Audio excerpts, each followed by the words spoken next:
Good afternoon. I am Dom, I am Jamie. and welcome back to the cutting room floor.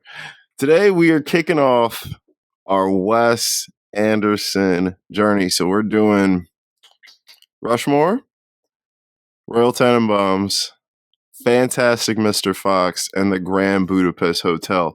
So we picked those for specific reasons because we think they all represent different points in his career and the different sides of him as a person and a director. So Yeah, different growth. He's we wish we could cover them all, but we can't mess with this man forever. But so these are great films, all of them for one reason or another, and we will like some more than others, or rush more than others. Rush more than others, and Wesley, we know everyone loves him and he's known for his style, but I think he's a lot deeper than his style. I think his writing and writing collaborations are honestly stronger than his style, and I think that's what really brings his style to life. So, but we'll get more into that when we get into some of his later films.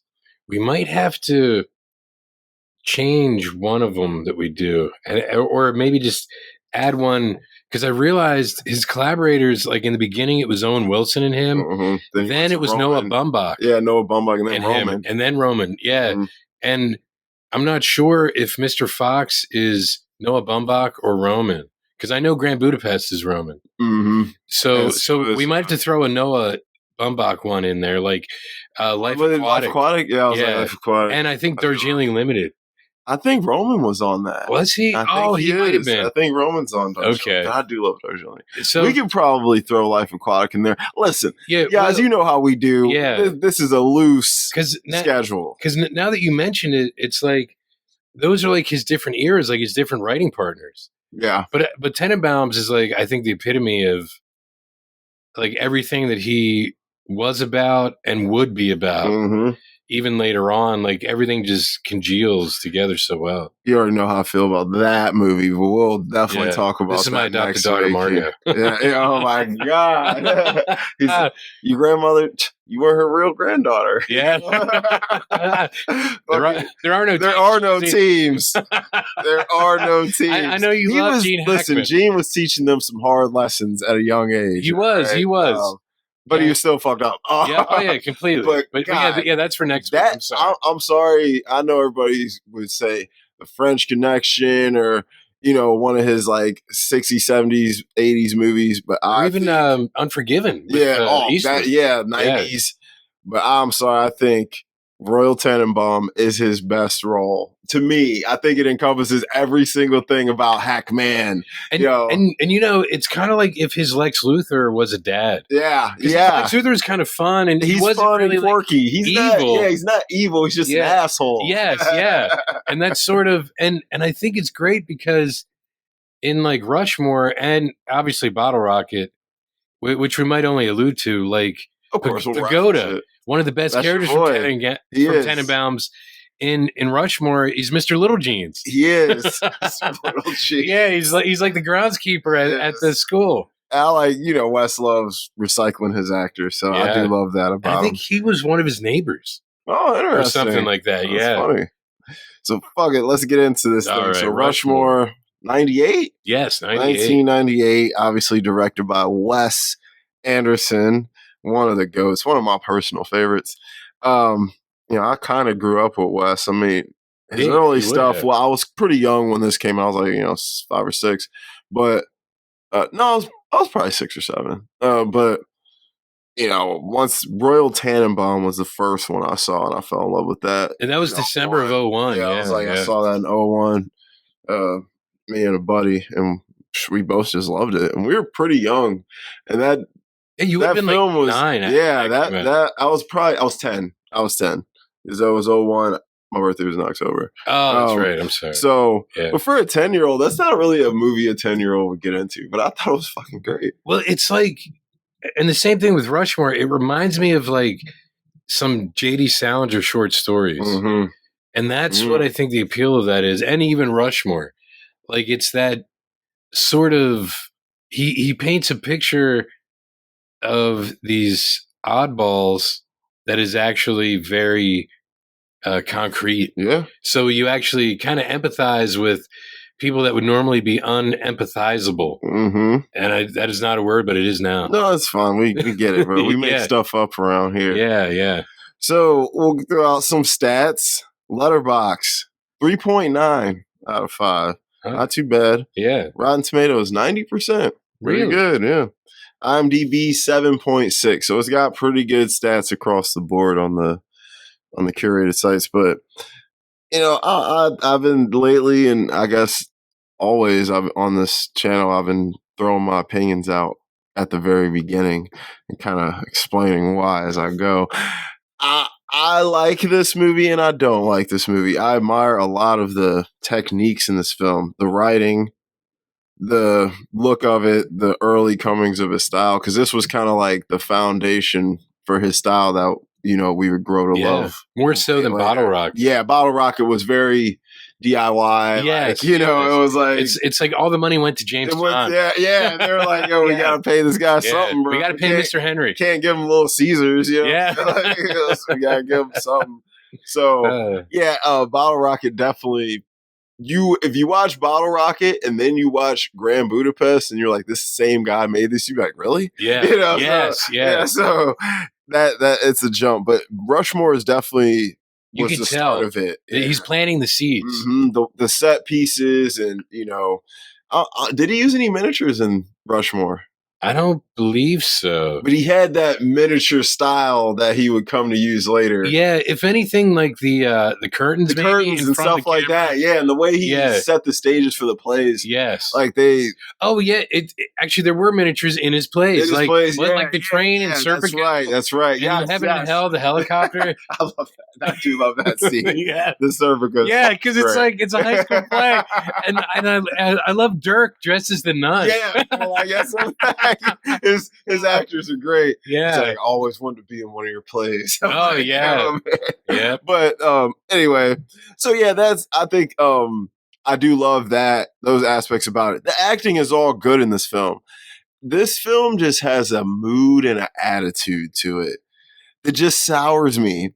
Really? And yeah, because Max is so unlikable. And even at the end, when he's redeeming himself, I still don't like this little fucker. But you understand why, though, throughout the film. I get it.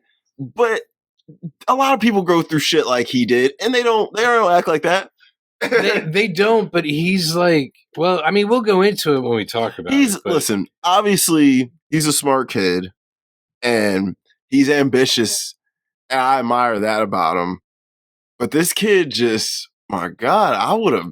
Well, see, I couldn't be around him. I couldn't hang out with him. So it's hard to watch somebody. Yeah. I could never see myself being around. It's one thing to be like, this character's whatever, okay. Yeah. But I detest him. But that's also a testament to his skill. That's what I'm like, because I love Jason Schwartzman. And that was his first role. Yeah, and he killed it. He kills it. Yeah. And that's why I'm like, I do like this film and what it brings to the table. It's a weird story. It's quirky like that, and that another thing that Wes would be known for, having weird romances and weird quirkinesses in his film. But Max, man, is easily my least favorite Wes Anderson character. Cause see, like we talked about Royal. Yeah. Royal's an asshole, just like Max is an asshole. But Royal's a likable asshole. Max is not. He is one of my favorite parts of Tenenbaums, which shows, I think, how likable Royal actually is. And we'll go more into it next week, like I've already said, but I can't help but reference it, is when he talks about how he was stabbed by a dude in Calcutta. And then they became buddies. Yeah. Pagoda stabs him and then takes him to the hospital. Yeah, it's like that just shows you like he's a lovable asshole. It's like, this guy's just something about him. Max, there's a reason Max's best friend was a little kid, bro. Like, there's a reason no one liked being around Max. There is, and I think I know what it is, but really quick. At the 1999 Independent Spirit Awards, Anderson won the Best Director, and Bill Murray won Best Supporting Male. I love Bill in this movie. And Murray also earned a nomination for the Golden Globe for Best Supporting Actor. Yeah, I love Bill. This is one of my favorite Bill roles. And you might be angry about this, But in 2016, the film was selected for preservation. I totally get that. Yeah. That's what I'm like. That's the thing. Like, just because this ain't one of my favorite Wesley films doesn't mean I don't appreciate it and I don't understand its significance and why people love it. Because I know a lot of people that love this movie, and I get it. Dude, I love this movie. Yeah, I know you love it. We've discussed this many times. And I like this film. I think it's good. I can watch it. You're not bored. I'm not bored. I'm not like, it's not a boring film. Obviously, it's engaging if it frustrates me. So it's doing its job that the film is supposed to do. And I think Wes's intention was for you not to like this guy and then soften him up as the day goes on. But he don't get soft for me. I'm just like, bro. What if I throw this out there? Because I've been thinking about it a lot this week because we're going to talk about it, obviously. So Max loses his mom at the same time he goes to Rushmore. Mm-hmm. So he transplants that love that he had for his mom to Rushmore, which is why he throws everything into it. Not necessarily studies, but into definitely not studies. No, but it like every extracurricular activity, every whatever. And then he finds Miss Cross. So I don't think he's actually like in love with Miss Cross. It's that he's missing the mother figure. Yes, exactly. So it's almost like an Oedipal thing, right? Yes, of course. Because it's not his mom, he can have different feelings for her, but he's lacked that for 10 years or whatever. Mm-hmm. So he's like, he's just those feelings are obviously misplaced. But then he kind of matures after being really immature. Yeah, he grows. He does grow. He does. But I'm still like, fuck him. It's his personality, dude. Well, he just ain't a dude I would chill with. He puts up walls because he's still a poor kid in a rich boy society. Yeah, in a rich boy society. I've been there. So he's like, because he's only there because of his writing skills and scholarship. So I think that's also why he has to throw everything into like plays and everything else to show his value outside of like his dad's lack of money, because every other kid has value because of their dad's money or their mom's money. But you ain't got to be an asshole about it. but I think that's his way of like he's just deflecting and asserting himself. Yeah, I get it. But like that ain't gonna make me want to hang out with you. Just because I understand your plight don't mean I want to be around you. But I don't know if anyone else knew how poor he was, because he told only the Asian chick at the end. Yeah, because remember he told Bloom at first that his dad was a neurosurgeon at St. Joseph's Hospital. Freaking barber. Yeah, you know that is one of the best scenes when his dad shapes him up. My dad may only be a doctor, but we get by. We get by. Yeah, like he's funny. Like everything about him is fake. Yeah, because even when he goes to the regular high school, he's still wearing the Rushmore uniform. Rushmore, yeah, because that man wants to be at Rushmore. Yeah, he's like, I am Rushmore. Yeah, because Rushmore is his life. Find something you love and do it for the rest of your life. For me, that's Rushmore. Yeah, I mean, but high school ends. It does, but I think. Like I said, he attached himself that much to Rushmore because of losing his mom right when he was going in there. Yeah, but you're going to lose Rushmore eventually too, so don't hold on too tight, bro. You're just going to break your own heart again. But I think it's one of those things where unless you go back and he knew it, and that might even be why he was probably failing on purpose to prolong leaving. Yeah. Because he did suggest, like, how about like a postgraduate year? And he's like, we don't do that. We don't do that. Like, what do you think this is? College? But that might be why he's holding on to it, because he had to let go. He was forced to let go of his mom. He was. And this other thing that he loves just as much, he just wants to hold on to for as long as he can. Yeah. Still an asshole. Oh, yeah. I'm not arguing that. No. Bottom line. I feel you, dog. That sucks. Yeah. But you still suck. I still wouldn't chill with you. But he's not emotionally mature enough to understand that, though. But he don't want to listen to nobody, dude. No. And people throughout this whole film are trying to tell him about himself, and he just don't want to listen. Even his dad. His dad's like, bro, everyone. His dad, Bloom, Cross, even fucking Guggenheim. Magnet, dude. Yeah, and Guggenheim. Even. Yeah, even Dirk, dude. Yeah, Dirk. Everybody tells The this kid 12-year-old is smarter than the he's way 15-year-old. more mature than the 15-year-old. Yeah. He understands about loyalty more, Yeah. about having your friends' backs, all that. And about hand jobs. That's a reference to the movie. That's in the quote. Yeah, I yeah. have that in best Yeah, somewhere. but you know, like, and that's the thing. Like, Dirk is one of the best characters. Oh, absolutely. Bro. Yeah. That's absolutely. I definitely have him in best characters. It's even as like Surf Boy with the flamethrower. That's right. Hilarious, bro. You know, one of the Yeah. best is when they fucking throw rocks at him. Oh yeah, yeah. But anywho, so all right, Jay, Yeah. you go ahead. Tell him a little. I mean, it's a simple premise. You can tell him what it's about. It's a simple premise, though. It is. It's about a kid in a prep school who does so many extracurricular activities that he neglects his studies because of all the extracurricular activities. He's got like 30-some% and 40%. Yeah, like, he ain't even close. Like No, yeah. Like, I think his highest was 54. yeah, that was the still an highest. F, dude. Yeah. Like, you don't even have any D's. Like, Yeah. So he's on sudden death academic probation. If he fails one more class, he's going to get kicked out. So he is worried about it. He finds a book. He's reading a book from Jacques Cousteau, and he sees that somebody wrote in it. So he takes it, and this part infuriates me, believe it or not. It's my probably one nitpick for this whole film. He takes it to the librarian, the priest, who's like the librarian. Yeah, big black dude. Yeah. And he finds out who took it out in the past year, right? And somehow he finds out that Miss Cross, the teacher of first grade, like must have taken it out, even though you find out later on she's the one who she owns it. She donated She donated it, yeah. And she's the one who wrote that quote in there. Yeah, because didn't her husband give it to her? Yeah, her husband gave it to her when they were kids. Would she check it out? Yeah, exactly. I said the same thing. Yeah, that's the part that I'm like, what? This doesn't make any sense. I was like, yo, because at the end, when he's in a room or whatever, and I'm like, yeah. Well, how the fuck did she check it out if she owned it? Yeah, she's like, he gave it to me on one of his trips to England when we were kids. Yeah, I was like, and it's like, well, then it wouldn't be in the registry. So how did he get her name? That's the one thing that fucks with me every time. Yes, I thought that same thing, and I was going to bring that up. I'm glad you brought that up. So he sees her. So he goes to her room and she's reading to her kids. I don't know.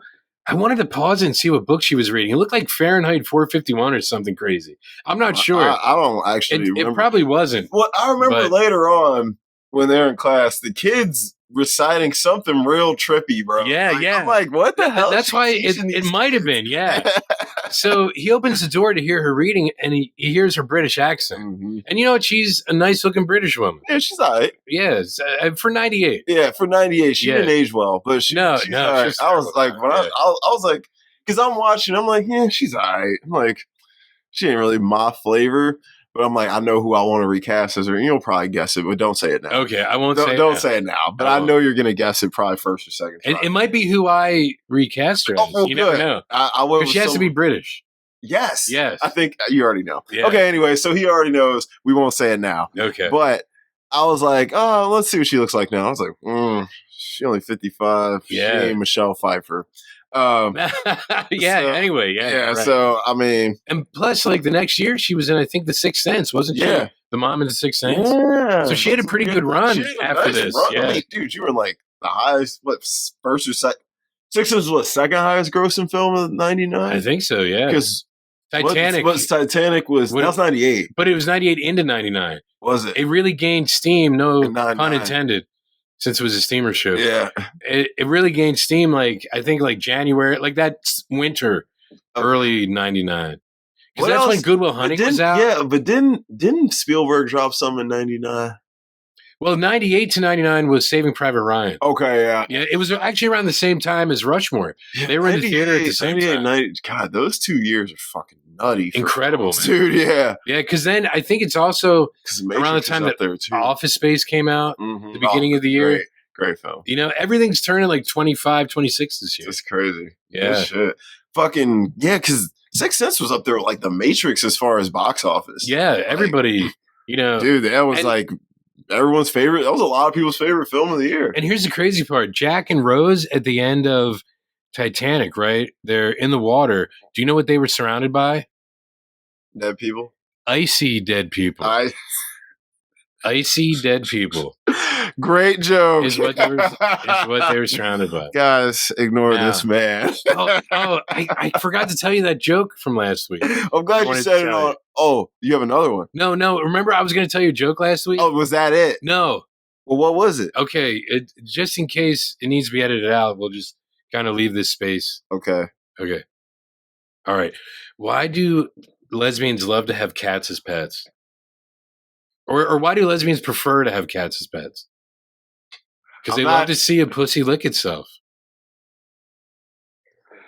All right, guys. He told a joke. You might not have heard it. It's inappropriate, but it is funny. Okay. So if I leave this in, I hope you weren't offended and I hope you enjoyed it. But if I take it out, just know it was a funny and offensive. Okay. And it's just wordplay, though. Yeah, it is. It's just wordplay. Yeah. Back to Rushmore. Or a bunch of lip service, depending on how you look at it. Back to Rushmore. Yeah, back to this Rushmore. guy. So he sees this teacher and he becomes enamored with her. Yeah. I don't know if it's like her looks and her accent or He both. definitely thinks she's hot. Oh yeah, he has to. Yeah. And so he starts to develop a relationship with her without talking about the book. Mm-hmm. And he starts to help her out around the classroom because he says he's allowed to do odd jobs because he's on academic scholarship. And one of the best physical comedy scenes in the film, and there's a few. One of the best is when he's helping her feed the fish, and she talks about her husband, and he drops the right into that noise, that blop. Yep. Like this guy. And he tries to get it, and he can't, so he just leaves it. Yeah, I'm like, bro, them things are going. I was like, wow.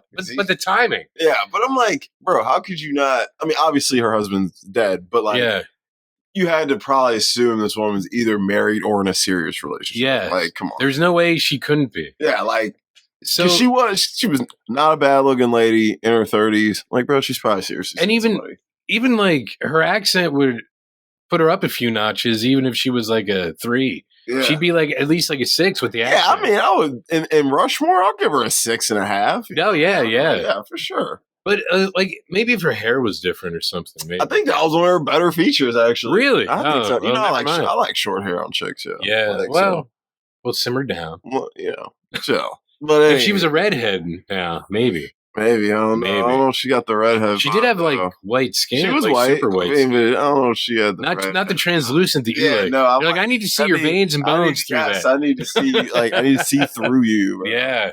I don't know why, bro. Anywho, go on. So they develop a relationship where he helps her like around the classroom, and if she's like correcting papers, he like gives her lemonade, gives her like red pens and stuff, and then she's like, basically like, what do you expect from this? And she's actually really good about it. She's I like, think she is too. She's like, there's nothing. You're 15 years old. Yep. Attraction isn't even a factor. Yeah, and she tries to cut this kid off many times. Yeah, like and I totally forgot. Before this, Max hears the best speaker he's ever heard at Rushmore, Herman Bloom. Yep, Bill Murray, the GOAT. The great Bill Murray. And this is honestly, I think, other than Peter Venkman from Ghostbusters, Bill Murray's like first really great dramatic / comedic role. Because Peter Venkman is obviously a comedic role and probably his greatest. I mean, Stripes is good. Meatballs is decent.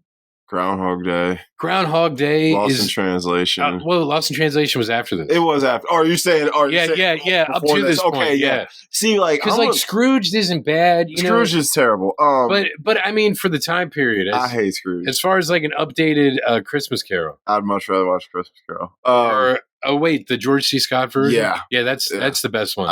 I don't know, bro. The Muppet Christmas Carol. No, the one with what's that fucking dude's name? Albert Brooks? Not Albert Brooks. Hold on. No. What the fuck is that dude's name?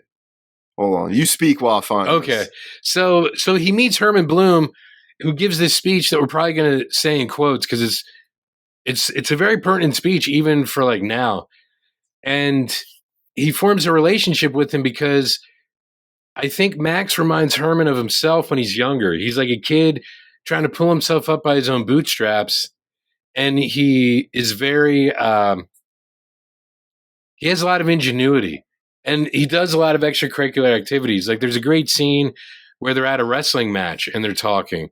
One of my favorite scenes with them, actually, and they're talking about stuff, and the ref calls for 112s, like the weight, and Max is like, "Oh, I got to go," and Bloom is like, "You're on the team," and he's like, "Ah, I'm an alternate." I'm an alternate. Yeah, and then alternate. the way he's like was getting ready to wrestle, right, and then he's like pinned right away. Yo, he's terrible. Yeah, he is terrible, but he still does it, and I think Herman sees something in Max that he doesn't see in these like pampered kids that go to this school. Mm-hmm. And I think he really admires that. He does. He knows he's different. Because at that one scene, when Max is like doing the traffic guard, like the traffic cop thing at the school, he's like, "What's the secret, Max? You seem to have it all pretty well figured out." And you could tell he admires him, and his life is falling apart, Herman. Yep. Because at the same time, Max is starting to get to know this teacher. Like you find out that Herman's wife is cheating on him. Yep. His twin boys are assholes. They're dicks. They fucking punch him in the face. And you have like a really great. Well, they punch him in the face later. They have a really great Graduate reference. This film is kind of a lot like The Graduate. Like when Herman like jumps off the diving board in the pool and is just in the pool like sinking and floating there like Ben in his wetsuit. Mm-hmm. In The Graduate. And it's like, and that one little kid that's in like every fucking scene is swimming. He is in every fucking scene. Yeah. And then the next scene, it cuts to that little kid in Miss Cross's classroom. So the kid is at like Herman's kid's birthday party, but he's also in Miss Cross's class. And that's when, Max goes there and he's trying to whatever. So then Max is also, he writes plays, the Max Fisher Players. Is like a dramatic club or a drama club at the school, and he does a thing in Serpico. Go ahead. Yes. You got it? I got it. It took me forever. It's Albert Finney, the Scrooge movie. Oh, Albert Finney. 1970. Daddy Warbucks. Yes. Yeah, and Tom Jones. He played Tom Jones in the early Tom Jones, and Catherine Zeta-Jones' dad in Ocean's 12. Yes. And obviously Aaron Brockovich, the boss. Yes. Yes, he's great in that too. Albert Finney's a great actor. Yeah, he's a great actor. That's why I was like, I fucked up with Brooks. Finney. If he's only incredible in that. If only because of Daddy Warbucks.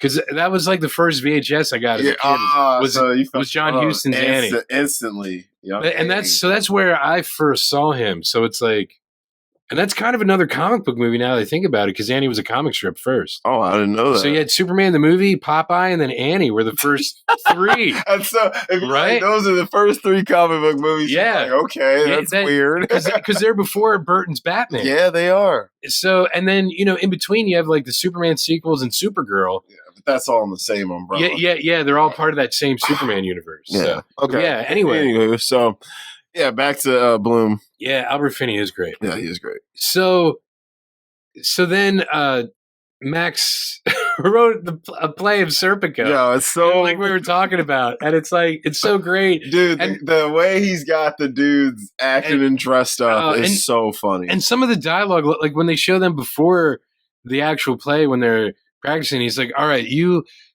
come on the side of the stage with a bag of cocaine." Yep. He's so matter of fact about it. It's like, what? Like, it's so fantastic because he's so focused on. But he is a good director. Yeah, he is. Don't fuck with my play. Yeah. Hey, I'd be pissed. Yeah. He's funny as hell. The Serpico play is great. So after the play, he gets punched in the face by the Serpico, the guy playing Serpico, right? Yep. Because I guess he forgot a line, so then he and Max are fighting backstage, so he punches Max in the face. So then after the play, he tells his dad there's something with just the crew, so his dad leaves. Yeah. Because his dad is the sweetest guy in the world. Really Seymour nice. Cassell, right? That's probably... Didn't he used to work with, like, Cassavetes a lot and stuff? Way back when? Yeah. Hold on, let me see this. Seymour Cassell looking like 80, but he was like 62. Yeah, I mean, he's got the, what's his name thing going on. Oh, Wilford Brimley. Wilford Brim, yeah. And it's like, man. God, He was great as his dad, though. Like, I loved like his warmth, even though he looked like the dude from Up, he was like He does look like he the does, dude from right? Up. And he's one of the Yeah, Seaworth. he's in Tenenbaums also. I think he's one of the doormen at the other hotel, or at the hotel that Royal ends up staying at. So Wow. so it's he so Max invited Miss Cross to go to dinner with him and Herman, and she brings along Luke Luke Wilson in character, Scrubs. a doctor who she knew from Harvard. Yeah. And God, you can't. I'm trying not to say any dialogue so we can save it. Yeah. So I'm just trying to hit These like are main these are scenes. definitely some of the best quotes in this scene. Yeah. So something happens in this scene. Like they end up fighting. Max says that he's in love with her, and this is the first time Herman's meeting her. He's just like, fuck. Yeah. And I think even Luke Wilson's character is like, huh? Fuck? So then that is what the catalyst for like Herman being the go-between between Max and Miss Cross. Yeah. And another fucking great scene is like Herman like going to talk to Miss Cross. When he blocks that kid's shot. Well, I think that was later when he's going to spy on her. Yeah. He's on the phone with he's Max. on the phone behind the tree. Like, yeah. When he blocks the kid's shot on the phone, that shit is hilarious, dude. But yeah, he's behind the tree smoking a cigarette, like looking and then all suspect. And she's like, and then he talks to her, and then after they're done, he just runs away. Runs away, so awkward, bro. I'm like, he's like an awkward kid. I'm like, he is, but he's just like everyone else. Apparently, he was instantly fucking smitten with this bitch too. Yeah, I'm like, damn, man, what she got going on? She got that love potion number 9. She might. You ever watch that movie? Oh, with Sandra Bullock, and I can't remember who plays the dude. Tate Donovan. Oh yeah. He was in Space Camp. Have you ever seen Space Camp? No. That's an early Leaf Phoenix film. Really? Yeah. Leaf Phoenix. Yeah, Leaf. Before he changed his name. Yeah. Yeah. So it's like because he might have been Leaf Phoenix also in Parenthood, if I'm not mistaken. He was. So Leaf, because Space Camp was like 86 or 87 because I think they pushed it. It was supposed to be out around the time the Challenger exploded. But then they pushed it. Kate Capshaw. Oh, terrible. Tate Donovan and Leaf Phoenix and other people. Well, he blew up, but a bunch of mid-level to low-tier actors. But Tate Donovan is the voice of Hercules in the animated Hercules movie. Yeah, That's a great film. He's Hercules. It's a great film, but the best is Phil, the GOAT. Oh, Danny DeVito? Yeah. He's the best. That is a decent film. I do love that Hercules movie. I grew up with that, bro, so that was like, I watched the shit out of that. Designed by, I'm going to butcher his name. I think it's Gerard, like, Scharf or something. He's the guy who did, like, the animated parts for The Wall, Pink Floyd's The Wall. Oh, okay. Yeah, he designed a lot of the stuff in that film. Well, that's why it doesn't look like a regular Disney movie. See it. It's a little trippy. Yeah. It's got that vibe. That's what makes it unique, but it's also a Superman story. It is. If you watch it, it's fucking Superman the movie. Superman the movie. It is. Yeah. They really took. They said, "But fuck it, let's do it." Yeah, they ripped off Richard Donner. Hey, look, everyone. They're like, it's been 20 years. Who's going to remember? Who cares? Yeah. And, whatever. Yeah. So, So, Bill instantly falls in love. He instantly falls in love, and he tries to get Max to not fall back, essentially. Yeah, because he kind of wants her for himself, and that's where the conflict starts because he and Miss Cross start a relationship. Yeah, even though he's married, but the viewer knows he knows his marriage is fucked. Yeah, but like I guess Miss Cross doesn't, but she might know he's married. I feel like she because she says something about it later. Yeah, you could assume. Yeah, and so then they're doing stuff and. Max's buddy Dirk sees them together without Max. So he knows there's something wrong. Yep. Excuse me. But he sees it after Max talks to Magnus, this British guy with a deformed ear who goes to the school. And he tells, because everyone knows that Dirk has a super hot mom. Yeah, she is hot, bro. Yeah, she is. Connie Nielsen, it's Wonder Woman's mom from Wonder Woman. Ah, yeah. Okay. And from Gladiator. She was in Gladiator also. Was she his wife? I don't know if she was his wife or she was the one that was with like Joaquin. Commodus. Ex Leaf Phoenix. Oh yeah, I think that's her. Yeah, okay. yeah. All right, yeah. Gotcha. So she, so Max, is trying to schmooze her also because she is super hot. And he tells Magnus that she gave him a hand job in the back of her car. Yep. And so Magnus tells Dirk, so Dirk is hurt then. Of course.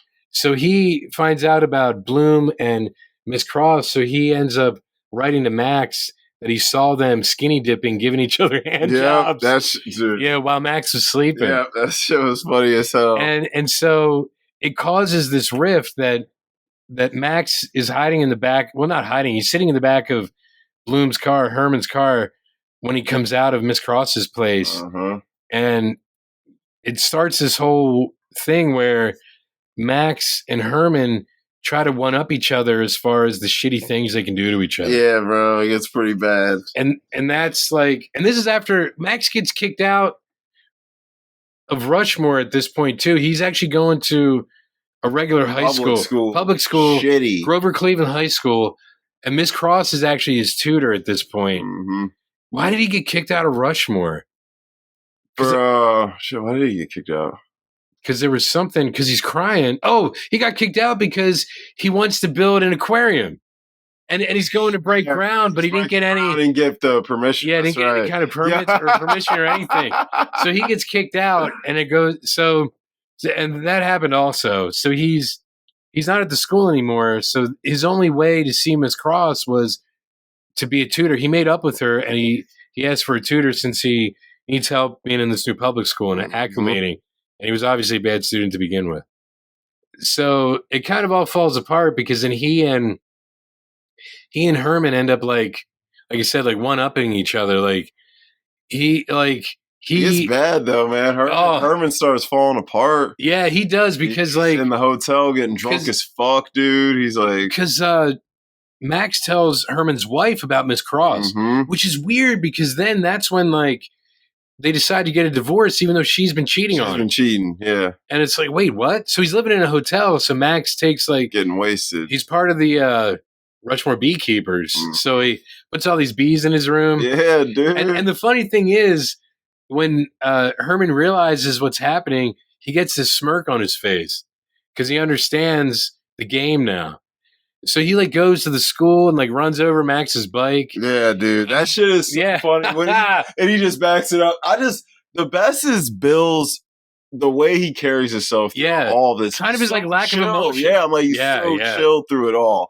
And it makes the performance so fucking good, bro. And then Max cuts his brake line. Yeah. So he almost kills Mr. Him, bro. It's like he literally was trying to kill him. He almost hits Mr. Little Jeans with his Bentley. With the Bent, yep. He's pulled up. Now, and then Max gets arrested. Bentley, man. That's kind of weird. Yeah, that is weird. Would drive from that Bentley. Yeah. He gets arrested, deservedly. Yeah. And then his dad bails him out. And then he goes to get Miss Cross fired. Max does after he's bailed out of jail. That's another thing. Like, why are you fucking with Miss Cross has done nothing to you, dude? But then when he finds out she quit, he's like, "You fool! She's the best teacher you've ever had." Yeah, like, it doesn't make any sense. Because he loves her still. So then he like tries to seduce her in his like 15-year-old way. When he pretends he got hit by a car, bro. Yeah, and she's like, "Is this fake blood?" Yeah. And he's like, "Yes." So he realizes like nothing is going to happen. I think finally after that, she gave you no kind of there was nothing. She's not married Kay Letourneau. Nope. You know what I mean? If you think about it, because this might have come out honestly around that time too. Interesting. So it's like showing like not all teachers are, I hate to say whores. Child predators is a better way to say it. Yeah. I mean, send Schwarzenegger in, right? If just get the predators out of it. Yeah. I mean, if Schwarzenegger had relations with the alien from that film, it would have been called Sexual Predator. That's actually what the movie would have been called. That's what it would have been called. And Get to the Chopper would have had a whole different meaning. It definitely would have. Get to the chopper. Classic. It's like, what? Yeah, she wasn't predatory at all, which is good. I mean, but she wasn't attracted to. That was literally, I was like, she really wasn't feeling either. I think she was intrigued by Herman. for a little bit because she was giving him some play. You know, what I mean, But I they think went that out companionship and more than it was more platonic than it was romantic. And we learned that at the end when they make up, Max and Herm. But dude, the shit Max was doing to Herman. Dude, oh, it was terrible, man. Dude, oh yeah, this is why I don't like this little motherfucker. Yeah, bro. yeah, because like with that tree. Yeah, dude. I was gonna ring that tree to fall on you, and he's like, "Oh, it would have flattened me like a pancake." Yeah, and he's just so whatever about it. But I'm like, dude, you have no sense of bro code, and that's because this motherfucker don't have any friends and never had any friends growing up. Yeah, I'm like, bro, your bro code level is fucked. Like, now we could say Herman broke bro code first because he went after a girl Max liked. Max, you didn't have a fucking shot ever. And the thing is, like, Herman is an adult, and so is she. Yes, I'm like, they're both so it's adults. different. You're a kid. Yeah, dude. yeah. Like, and it's like, yes, you guys are friends, but Herman's definitely more of a mentor, elderly figure to you. This dude is like 30 plus years older than you. Yes, like, yeah. You know. Yeah, at this point he's like 60. Yeah, he's probably like 30 years older. Yeah, like about 30 to about 30. Yeah. So I'm like, dude, this guy could be your dad. Yeah. So like, you gotta understand there's a different respect level between you guys. You're not two 16-year-olds. Yeah. So it's a little different there. Like, you don't have like what you're trying to do with Miss Cross is wrong. Yes. You know what I mean? And the way you're going about it is wrong. Like, Herman went about his interactions with her normal. Yeah, he did. Yeah. And he's in his weird kind of backward way because he's kind of I mean, this term has been used so much the past like 9 years, but he's a cuck. Yeah. You know what I mean? He's or cuckold or cuckold, however you pronounce the old word, where like he knew his wife was cheating on him and she was pretty blatant about it and he let it happen. Yep. You know, he was cucked out. Yeah, he was. So it's like especially like the birthday party, dude. Yeah, like, I'm like, yo, like he's not an alpha male, not at all. So I think Miss Cross would have worn the pants in the relationship. Yeah, because she had more. Like, she even says to Max at one point that like Edward Appleby, her belated. What am I saying? Her late ex-husband. Had more personality in one fingernail than Herman. One fingernail. Nail. Yeah. Than Herman Bloom has in his whole body. But Max points out a dead fingernail. Mm-hmm. And she's like, yes, a dead fingernail. And I think that's when it hit her like, he's gone. Yeah, he's gone. You have to move on. You have to appreciate, like, Herman may not be Edward Appleby, but he shouldn't have to be, and he's there right now. Yeah. He's there. You're gonna have to let that guy go because he's coming back. Because Herman obviously can't compete with him, but especially if he's gone. Yeah. I was telling you about like that James Joyce story, The Dead. Mm-hmm. That's what it's about. Like, oh my God, her ex died a fucking war hero. How the fuck do I compete with that? Because he never had time to come back and be an asshole like me. Yeah. I mean, that's my brief Cliff's Notes version of James Joyce's The Dead. But it makes sense. It's male insecurity is what it is. Yeah. Like, how do you compete? Like you get a girlfriend, you're like, okay, did she date Long Dong Silver? Yeah, bro. Or you know, Tiny Tim. Tiny Tim. Yeah. You know. Who am I following? Did she get a stack of pennies or a roll of quarters, bro? Like, which one was it, bro? Like, so she was with the 6'5" quarterback team, bro. Yeah, like she wasn't with little Herman in science class with the fucking pocket. Yeah, Poindexter. Yeah, damn. It's like her last 3 boyfriends: quarterback, point guard. Like, it's like, oh shit. Yeah. So it's like, okay, is it Dirk Diggler? Or is it is it Dirk Diggler? Or is it fucking Mr. Chow? Yeah. Those are good. Actually, because you couldn't even see his shit. Yeah. Just tell me it's someone in between at least. I might be able to compete. Yeah, bro, right? Can it be an average Joe? Yeah, please. And you don't know. And, women aren't going to tell you. I was just about to say, you ain't never going to know anyway. No, not at all. Unless someone tells you, yo, bro, she was getting slayed by third leg Lenny. It's like, what? Yeah. It's like, yeah, bro, they were hooking up for a couple years. It's like in Hot Tub Time Machine when Rob Corddry's talking to Craig Robinson. It's like Gary Coleman's forearm. Yeah, bro. Good for you. That's a great movie. That's a great film, bro. Or in Anger Management, bro, when Adam Sandler is looking in the urinal at his wife's friend, he's like, I'm like, bro, chill. Like, Did you ever see Hall Pass? Oh my God, I love that. Yeah, yeah. Hey, I switch places with this guy. Why? That's one of the best parts of that fucking movie, bro. And it's sad. He's like, hey, Irish. Irish. That's exactly what he called him. Yo, hey, Owen Wilson, bro. Yeah. Classic. I love that movie. If y'all haven't seen Hall Pass, that's one of the best, like, raunchy comedies to come out of the like, unrated version. Yeah, dude. Yeah. I fucking love Isn't that like movie. the Farrelly brothers, I think? I have no idea. I think it might be. Might be. Him, like Owen Wilson, Jason Sudeikis is so funny too, bro. That shit is hilarious. He said, hey, Irish, switch places with this guy. Why? If y'all haven't seen that movie, just at least watch that part when he goes to the gym and falls asleep in the hot tub, bro. So yeah, that was a good example. Yeah, that might be a better example. You don't know if it's the Irish guy or the other guy. Yeah, bro. Oh my God.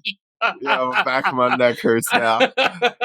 Any fucking who. But yeah, guys, listen, fellas, especially any younger guys listen to this, because any older guys, y'all done been through it. You know what's up. Yeah. They gonna lie to you, bro. Just know. And like the multiply by 3 rule. Guys, I ain't gonna say it is true, but I ain't gonna say it ain't either. No, but I don't care. It's whatever. We're all human. Yeah. So now, Herman and Max, though, they do realize, like, you know, neither one of us is gonna get this chick. Yeah. Maybe we should stop fucking with each other. Yeah, because start being homies again. It's around, and believe it or not, this ends up being like it's a holiday movie. It is, because it does go through. It goes through like kind of the year. Yeah. Well, yeah, from the beginning of the school year. Yeah. So it's like I don't know about Labor Day, but it's definitely Halloween. Halloween, you get Thanksgiving, and Christmas. Yeah. And then right after New Year's is like the play at the big end. Play, the Apocalypse Now or whatever. Yeah, Heaven and Hell. Heaven and Hell. How dare you? How dare you? Sorry, excuse me. It's basically Apocalypse Now. Yeah, I was like, but Heaven and Hell. Apocalypse Now. Yeah. But, you know, it's like, it's great because they show Thanksgiving, and I only realized it was Thanksgiving because of the TV dinner that Max was eating. Because it had like the cranberry sauce. Yeah. And like Miss Cross is alone. Mm-hmm. Herman's alone. Max is with his dad watching TV. I like how Wes put the holidays in there without putting it in your face. Because like on Halloween, you know, because the kids throw rocks at them. Yeah, and they're all dressed up. Yes. And the leaves are on the ground. So it's like, okay, it's definitely Halloween. Yeah. And just like you said, he's eating that TV dinner. Like nothing's like in your face. And Wes's style that was the early comings of his style where he can tell you something so visually without having to say anything or make it pointed out at all. Because like, God, his style later just fucking, it's like, his films are kind of like paint, like art, like paintings. And we'll get to that also, like with Mr. Fox. For sure, bro. Because Mr. Fox and Grand Budapest definitely are style to the max. And Mr. Fox is a masterpiece because it's stop motion animation. Dude. He somehow managed to do his style all in miniatures. All in miniature. Dude, yeah. And in Mr. Fox is it's a landmark in children's cinema. Or honestly, adult. It's very adult too. Because it's not necessarily like even a kids movie. Even though when I first met Felicia, I was like, is it G or PG? It's got to be PG. It has to be. Yeah, it's got to be PG. Like melted gold. You know, because of the way that the rat talks about Felicity. Yeah. It's got some innuendos in there. When I first met Felicia, I was like, you got to show your kids this movie. Oh. It's the best. And she showed it to him, and then she told me later, she's like, we were watching. I'm like, this isn't a kid's movie. Yeah, she was like, what the hell is? And I'm like, but this it's guy kind of. I showed it to my kids. We went to see it in the theater. Yeah, that's what I was so like, it would have been. It came out Thanksgiving weekend of 2009. So Cora would have been almost 5. Yeah. I'd show it to a 5-year-old. And we went to the movies to see it. I'll show it to a 5-year-old, no problem. Like, yeah. I mean, dude, Shrek got a lot of adult references in there. Like, a lot of these fucking kids' movies, you know. And Shrek, who are his 2 best friends? Puss and Ass. Pussy and Ass, yeah. Puss and Ass. Puss and Ass. He loves it. It is. I mean, literally named Puss. And Enter the Dragon is what Donkey did on his honeymoon. Chill. He Bruce Lee. He was Bruce. He did. All right. So. And she was making those Bruce Lee noises. Chill. I'm sorry. That's terrible. That's terrible. Oh. I know. Dragon. I should be such an ass. You shouldn't, bro. You should. But. So, yeah. So. They make up and. Yeah. You know, over Christmas. And you're right, you could tell because all you see in the barbershop is Christmas lights. Yeah. So you know it's Christmas time. And Charlie Brown's playing in the background. Yep. And you finally, Herman and Max's dad finally have a real meeting. Yeah. He gets to see him for who he is and what he does. Yeah. And that look on Bill Murray's face when Max is like, this is my father, Bert Fisher. He's like, it all makes sense. Mm-hmm. And he's like, okay, he finally put it all together. And Bert treats him with such kindness and genuine humanity. I don't think that anyone, because Herman has money, I don't think anyone ever treated him like a human being or anything other than like an ATM. Yep. And I think at that moment, he realized, because that's when he and Max then start training. Yep. Your favorite scene. Yep. With it, because the music is obviously great. It's fire. They start training to actually do the aquarium that got Max kicked out of Rushmore anyway. Yep, and when he asks him, he's like, no, I'll save it for the quotes. Yeah, save it for the quotes. Because we're just doing like basic story points here because all the quotes will come in then. Dirk comes through, gets a haircut from Max. Oh, yeah, Dirk was the first one. Yeah, if he comes through, they make up. And then they're flying kites, and then Margaret Yang from Grover Cleveland, who he's treated like dirt, but is for some reason enamored with him. Yeah, I don't know why. So I was like, why does she like this motherfucker? And look, that girl, believe it or not, she was probably like maybe 20 at the time, even though she looked super young. She was really young, yeah. But like she is a former actress. I think she's a doctor now. Wow. Yeah. That's cool. Yeah, that's awesome. From the screen to the table. Yeah. That's dope. I'll take it. Sure. And it's like she helps him realize that like he can do the same types of things outside of school that he used to do in school and be just as fulfilled. Yep. And that's when everything for Max changes. Yep. Because he starts writing Heaven and Hell, or rewriting, because he says that a different version of it he did earlier at Rushmore, but someone blew their finger off in rehearsals. Yeah. Because of all the explosions and stuff. So you know, he gets everyone together at the end for this production of Heaven and Hell, including Magnus, the Scottish gorilla who hated him. And I love Magnus. I always wanted to be in one of your he said, I always want to be in one of your plays. Yeah. One of my favorite scenes, I'll save it for quotes. Save it for rewatchables. Yeah, I'll save it for rewatchables and quotes, because most of the best scenes are because of the quotes. Yeah. So then there's a big play at the end where Max, pretty cool. He dedicates it to his mother and to Edward Appleby, a friend of a friend, and it's about Vietnam. So you know, because earlier he asked Bloom if he heard he was in Vietnam, and he's like, yeah, and he's like, were you in the shit? And Bloom is just like, yeah, I was in the shit. Yeah. Another one of my favorite scenes, just how he says it so matter of fact. Dude, that's just him the whole film. Yeah. Everything. And so the play is obviously, it's dedicated to Edward Appleby, Miss Cross's dead husband. So it's obviously dedicated to her. It's dedicated to Max's mom, who had died years before. But it's really helping heal his relationship with Herman. Yep. Because it's about like his experiences in the shit in Vietnam. Yeah. But it stars all the kids that he met at Grover Cleveland and Rushmore. So it's tying everything together. Like Mr. Little Jeans is there. Yep. The other Wilson brother is there, the coach. Yeah. And Luke Wilson is there, only in a suit, not in scrubs. Yep, not scrubs. You know, Dr. Guggenheim is there because he had a stroke earlier on. Yeah, he did. And what got him out of this coma was Max coming to see him. He's like, Fisher. It's Fisher. Yep. A great Brian Cox. Yep.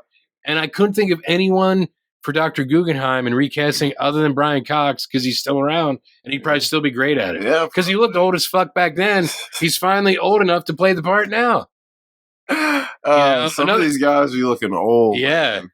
But, it's like, and that's the end of the film. The play is a hit, as all his plays are. And then it's just the rap party at the end where everyone is like dancing and then they dance to the Faces, ooh la la. Yep. And I think it's like the first like perfect Wes Anderson ending. It's like an obscure 60s Britpop song and everything is sort of wrapped up in a bow because Max is now dating Margaret Yang. Yep. And Miss Cross and Herman have kind of made up because they're standing there at one point and she puts her arm in his. Yep. And they're locking arms when Herman's out there just smoking, like depressed as fuck because his life is falling apart. Life is falling apart. Yeah. He's been drunk as fuck. Yeah. He's been acting a fool. And like, it's just, I think, the perfect ending. It's a great ending, man. Because I wish that I knew what I know now when I was younger. Oh, so it's almost like Max is Herman when he's younger. So he learned lessons at a young age that Herman wasn't able to. And I think, and when Miss Cross takes his glasses off when they're going to dance, I think she sees something in Max that reminds her of Edward Appleby because she said something earlier about it, but she never really saw him without his glasses. Yeah. And I think without the glasses, she's like, yeah, he is like a young Eddie Apps. Yeah. Eddie Apps. Because you kind of see it in her face, but it's only for like a split second. Yeah, she's like, and it's like, wow. She's like, no, he's a 15-year-old boy. But it's those moments that like Wes Anderson captures that I just don't know how the fuck he does it. Like the subtle reading of the lines, like it still blows my mind to this day. And I've been watching this movie for 25 years. Well, I know he said Bill helped a lot. Really? With that movie, yeah. He was like, he is a big reason why it went off the way it did. Yeah. Because he was like, he had the experience, yo. He was like, it was my second movie. I'm working with a big time dude. Yeah. And he was like, that's why me and Bill became so cool because of that movie. He helped me so much. And I was like, I'm indebted to him. Other than Bottle Rocket and was he in oh my God, I want to call it. He wasn't in fucking the newer one. City, Asteroid City. Yeah, Asteroid City. He should have been. I wanted to call it Roswell for some reason. Oh yeah, that was Tom Hanks instead, or Steve Carell. Yeah. So one of those should have been Bill Murray. One of them should have been Billy. Yeah. He's pretty much in everything else. Yeah. And I love him in every single Wes movie. Dude, Tenenbaums with Dudley. He's so great. Yeah. Dudley. How bizarre. Yeah. And he's like, she smokes. Yeah. That's one of my favorite fucking parts. He finds out his wife is a straight whore and he's mad because she's been smoking. Yeah. But how about Dudley, the kid he's studying, when he's like, this car has a dent in it. And it's like the fucking cab, bro. Yeah, the Gypsy Cab Company. Cabs. Yeah. So funny. That we'll get to. Yeah, we'll talk about that next week. Because I think, Richie, that's Luke Wilson's first incredible role. Oh, that's his best role. I think it's still his best role. Yeah. He's so good in that. Yeah, because he's like, believe it or not, that's him. The side of him you really don't see much. And him and Tenenbaums is like Bill Murray in Rushmore. Like you can make comparisons to like Herman and Richie Tenenbaum. I mean, I think he's a combo of Max and Herman. Yeah. Because like the way he's kind of obsessed with his sister. Yeah. And it's, but no. We're not talking about that. No, it's good to we're prepping it. Yeah, because we'll be able to refer back to Rushmore and Tenenbaums. We can't jump ahead. Yeah, so we gotta build it. We gotta let them build on each other. Either way, some of the same actors are in the next film. Absolutely, yeah. Yes. And writers and all that. Yeah. So MVP of the film. You know what? I have a few. Believe it or not, I only picked one. Well, I think Wes and Owen Wilson for writing the script, incredible, and obviously Wes for directing. But dude, we were talking about this yesterday. Mark Mothersbaugh, who did the music, and he's the guy from Devo. That's who Mark Mothersbaugh is. So random. Cut his teeth, I think, doing soundtracks on like Rugrats. Oh, like Rugrats, TV stuff. Yeah, and then I don't know if this or Bottle Rocket was like his first major film that he did. But either way, like he's been doing a lot of great stuff since. That the harpsichord music is so perfect. It's good. And, obviously Bill Murray. Bill was my pick. Really? Yeah, I took Bill for the solo MVP. Really? Because just from what I heard from Wes talking about How Bill, much his he helped? involvement, yeah. Yeah. Because I'm like, obviously the writing on Wilson and Anderson's part, incredible. Yeah. And of course, Wes's style and everything. But dude, Bill's performance ties that entire film together. Without that performance, yeah, a lesser performance or someone who took it too over the top. Herman had to be played that way. Yeah. If Herman had too much personality, it doesn't work. If he didn't have enough personality, it didn't work. Bill found that perfect, happy middle ground that just brought that character to life, and he literally bloomed all over that film. And maybe that's why his last name was Bloom. Yeah, like spelled differently. Spelled with a U. Yeah, I was like, but when I first saw it, I was like, God, Bill is so good. Because I'm like, he's fucking hilarious, all without trying, while all being so emotional at the same time. Yeah, so I was like, because he's falling apart on the inside. Yes, and it shows on the outside, but in the funniest way. Yeah. And only Bill and maybe a select few other actors could do that. And there's a great scene. I mean, there's a lot of great scenes, but when Max is asking for the money for the aquarium and he says he needs $35,000 just for the initial plans, and the way Bill's like shaking his head, like, he's like, he's with it. Yeah, and he starts writing. He's like, I'll give you $2,500. $2,500. Okay. Yeah. All right. Gotta take it. Yeah. Take it. Yeah. But the way he's shaking his head, like he actually is thinking about it. He's like, yeah, no. It's hilarious. Only Bill can pull all. It takes a special kind of guy. And he could have been like Peter Venkman, like that over the top kind of thing. You're right, but he wasn't. He was so subdued, and you're right. That's who Herman Bloom is. He's not boisterous and because if that was the case, he would have stopped his wife from doing the shit she was doing. He would have thrown those tennis balls at the dude, instead of into the pool. He would have been way more aggressive about everything in his life. He would have fucking slapped them damn twin boys. They were so rowdy. Well, he tried to at first when the one is like, I think it was Donnie or Ronnie. Yeah, well, they're twins. I don't know which one. Whichever one was sitting in the back. And, he's like, get your head out of your ass, Dad. And he's like, and he reaches back and he's like trying to, oh, God. And when they lock the car doors, dude, I wanted to beat the shit out of him. I was like, I hate these damn kids. I was like, bro, I'd be like, I'm divorcing your mom and y'all stay with her. Don't see me on the weekends. No, and, when I first saw this film, I was like, almost.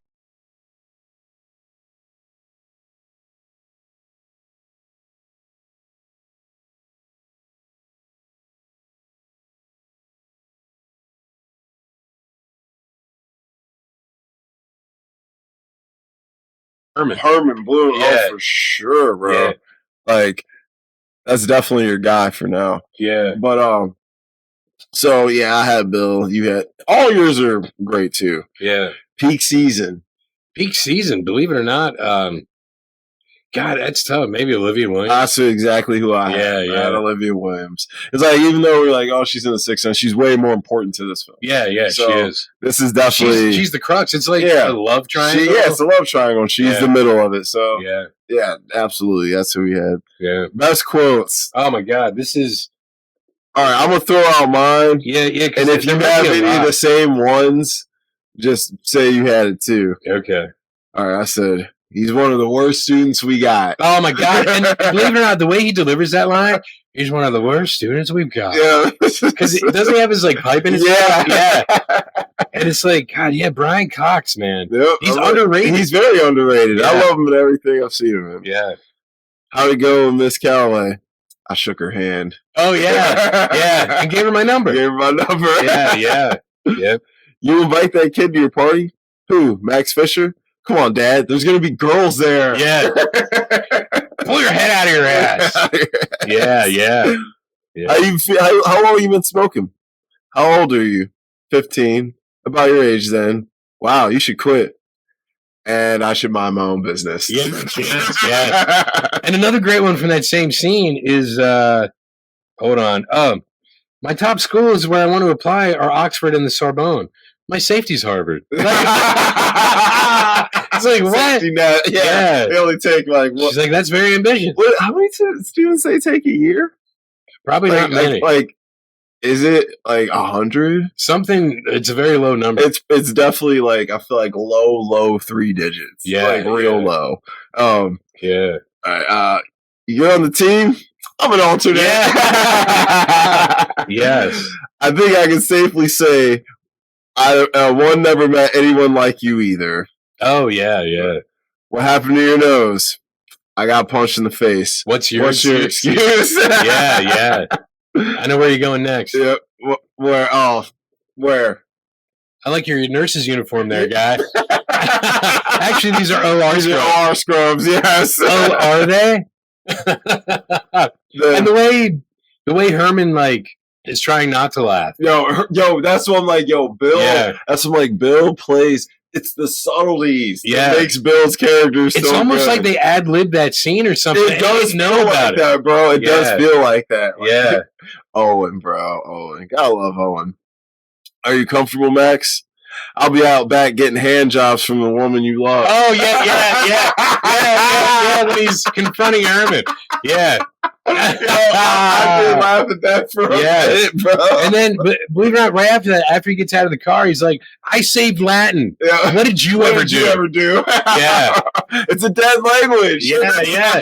I've been trying to get Latin canceled for 5 years. It's a dead language, I would say. And then he finds out she knows some Latin, so he saves it. He saves it. Yeah.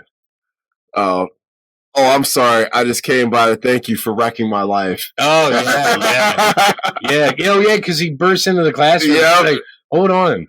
Dude, he's such a... He's just drama queen. That kid, yes, he tried to be insane. Yeah. She's my Rushmore, Max. I know. She was mine, too. Yeah. Mm-hmm. How much you worth, by the way? I don't know. Over 10 million? I guess so. Yeah. He's so casual about that shit. I'm like, this place because we're gonna need all of it. All of it. Yeah. All of it. Yeah. I gotta hand it to you, Magnus. You got away with words. Oh yeah. like when Max is doing that petition to save Latin, and Magnus says, like in a Scottish accent, something like, "Can't you just leave well enough alone, Fisher? You waddy." Be skid mark or something. I forget what he said. Yeah, I think it was a waddy skid mark. Yeah, and Max just looks at him and is like, "Was that Latin?" That's mine. You got something to add to it. I do. This is going to be a little bit of a long one, but the speech that Herman had, you guys have it real easy. I never had it like this where I grew up, but I send my kids here because the fact is, you go to one of the best schools in the country, Rushmore. Now, for some of you, it doesn't matter. You were born rich, and you're going to stay rich. Stay rich, yep. But here's my advice to the rest of you. Take dead aim on the rich boys. Yep. Get them in the crosshairs and take them down. And this line is very pertinent, I think, to even our reality right now. Just remember, they can buy anything, but they can't buy backbone. Mm-hmm. I'm not saying anything was staged. But you can't buy backbone, whether it actually happened or not. Yeah. Don't let them forget it. Thank you. That was a good one, yeah. Yeah. Yep. Now, what's the secret, Max? The secret? Yeah, you seem to have it pretty figured out. The secret? I don't know. I guess you just got to find something you love to do and then just do it for the rest of your life. Mm-hmm. For me, it's going to Rushmore. Going to Rushmore, yep. Yeah. That was a good one, too. Would have flattened me like a pancake about that tree. Going, yeah. Maybe I'm spending too much of my time starting up clubs and putting on plays. I should probably be trying it harder to score chicks. That's the only thing anybody really cares about, but it's not my forte, unfortunately. Yep. Now, he says that after Guggenheim says you've spent too much time starting up plays and doing extracurricular activities. Yeah. Oh, here it is. Why didn't you just piss off, Fisher, you dotty wee skid mark? Yeah, is that Latin? But imagine that with like a thick Scottish accent. Yeah. Has it ever crossed your mind that you're far too young for me? It crossed my mind, but you might consider that a possibility. Possibility, yes. Yeah, it crossed my mind. Mm-hmm.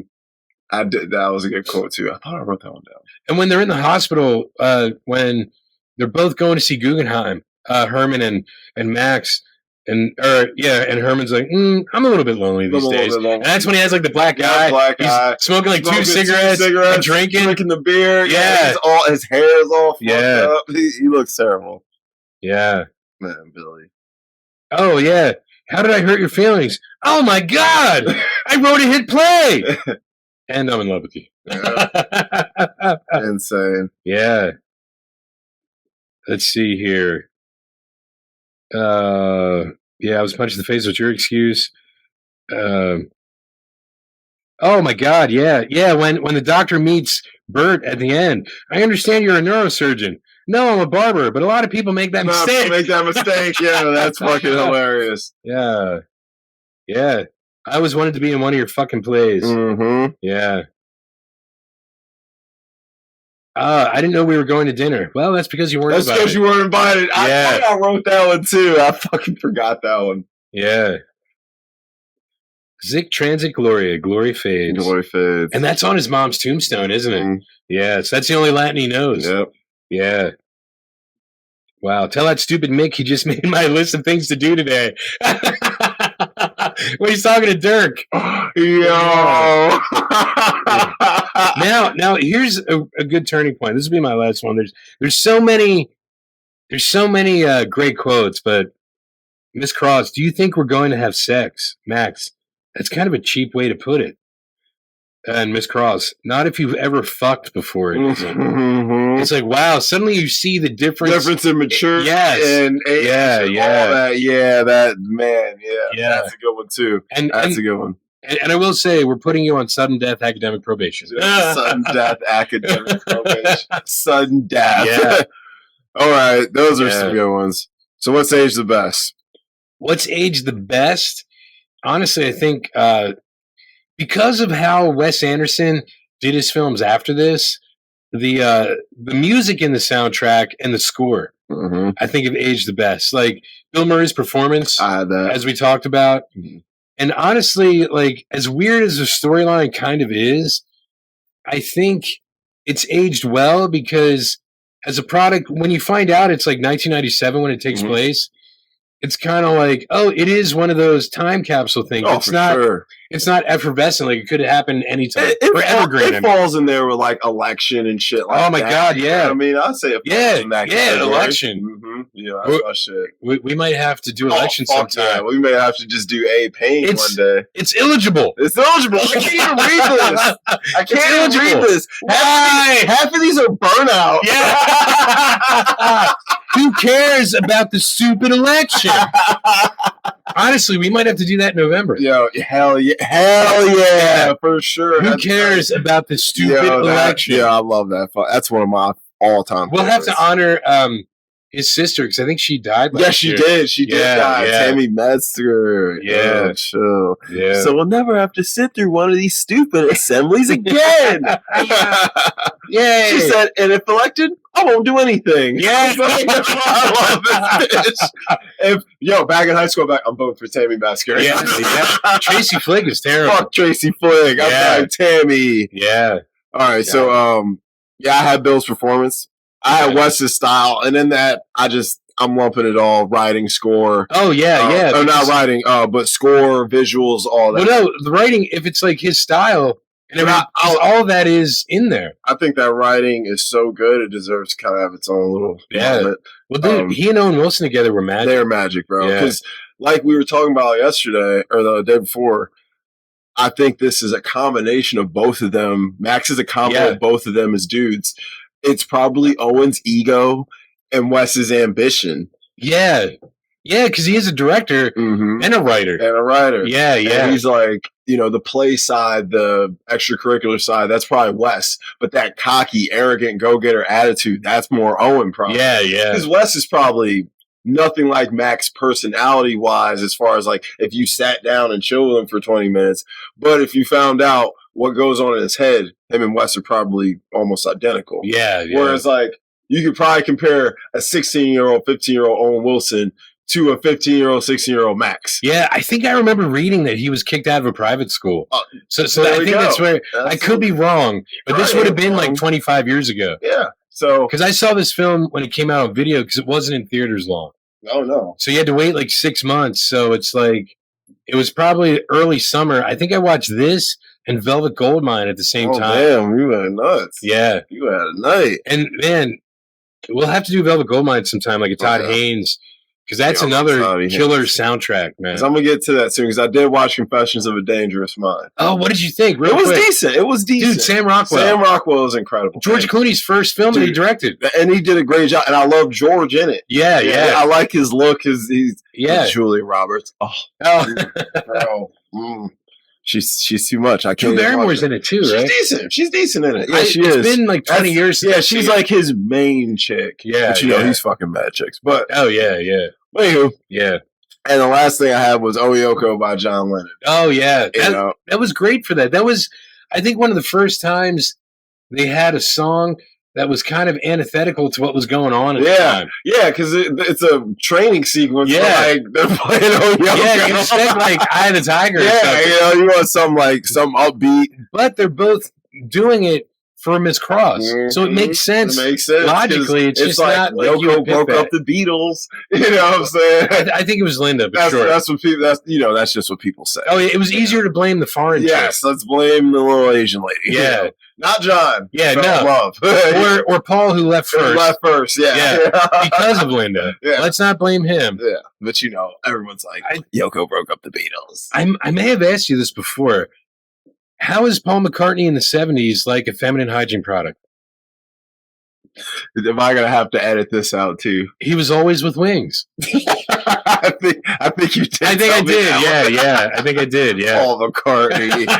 Anywho, he was always with wings. What? I mean, look, they did "Live and Let Die." That's a good song. Dude, "Band on the Run." Yeah. I mean, that's a great album. Believe it or not. Yeah. It's no Beatles, but it's like. I mean, the talent's still there. Yeah. You know what I'm saying? And it's no All Things Must Pass. That might be the best like post Beatle person album, I think. Beatle person. No, you know what I mean. Yeah, no, it's just funny. Because you're not going to be like, Billy Preston's solo career was incredible. It was incredible. Yeah, even though Billy Preston is great, it's like you're not going to be like, Nothing from Nothing me leaves nothing or whatever is the best. That's all time. Yeah. No, that's funny. Ringo's solo career. Great. There is one song, believe it or not, that Ringo did on Blast from Your Past from 76 called I'm the Greatest, which was written by John Lennon and all four Beatles worked on. It's just that like they wouldn't work together in the same studio. Paul recorded his in a different studio. Wow, the other three guys recorded together. It's ridiculous. Other than like, the anthologies and whatever else they've done with AI lately, it's like the only song that they really worked on together after they broke up when they were all alive. Yeah. All right. What's age the worst? Probably a student trying to have sex with a teacher. Yeah. Or trying to have a relationship. With a teacher. Which, I would say that's age the worst. But I'd say at least it was the student pursuing the teacher, not the other way around. It's a little better. And the teacher had integrity. And she did. I was like, I gotta give it to her. She was very like, bro, it's not gonna happen. You need to chill out. For me, I had Max's personality. Yeah, I know you hate. Yeah. But his performance aged well. Yeah, like Jason Schwartzman, for that being like the first thing he ever did. It made him. And I know his mom is an actress, and his dad, I think, was a producer. So he grew up in the business. Yeah, because his uncle, obviously. Oh, yeah. Yeah. And his cousin. Yeah, I always forget they're all fucking connected. Yeah, so like Nick Cage, Sofia Coppola, Roman Coppola. Yeah. And then obviously Francis. Because I think Schwartzman may have co-written Darjeeling Limited, too, if I'm not mistaken. Yeah, I think he did. I think it was him, Roman, and Leslie. So because remember Hotel Chevalier? Yes, I love. I know you'll remember it. Nah. Yeah, I definitely remember. Yeah, and Schwartzman's great in that, and he's great in Darjeeling. So most rewatchable scenes. God, there's so many. I'll go through mine. Okay, Max in the wrestling match. Yes, definitely. That quote. I'm gonna alter it. Yeah, when Max and Miss Cross talk in the library. Yes, the dinner scene after the play. Yeah.